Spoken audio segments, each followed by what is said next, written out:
AI চিপের ব্যাপক চাহিদার জেরে আবারও রেকর্ড আয় ও মুনাফার ঘোষণা দিয়েছে প্রযুক্তি জায়ান্ট এনভিডিয়া।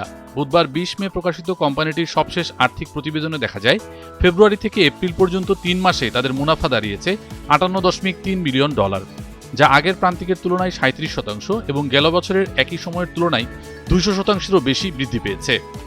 একই সময়ে এনভিডিয়ার মোট আয় হয়েছে $৮১.৬ বিলিয়ন, আগের প্রান্তিকের তুলনায় যা ২০% এবং এক বছর আগের তুলনায় ৮৫% বেশি। চলতি প্রান্তিকে আয় $৯১ বিলিয়ন পৌঁছাতে পারে বলেও পূর্বাভাস দিয়েছে প্রতিষ্ঠানটি, যা বিশ্লেষকদের ধারণাকেও ছাড়িয়ে গেছে।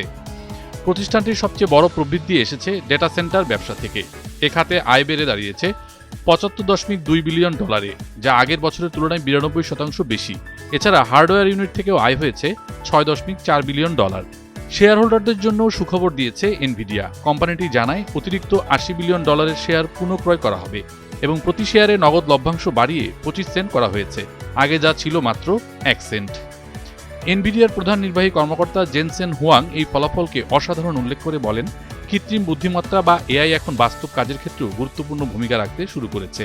তার ভাষায়, এআই চাহিদা এখন বিস্ফোরণ ঘটিয়েছে, কারণ খুবই সহজ, এজেন্টিক এআই এসে গেছে।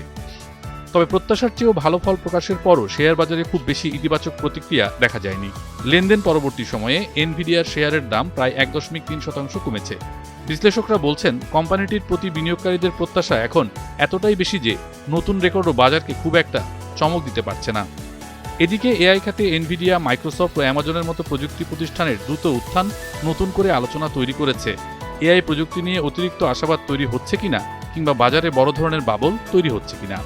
তবে বিনিয়োগ বিশ্লেষকদের অনেকে এখনও এনভিডিয়ার ভবিষ্যৎ নিয়ে আশাবাদী।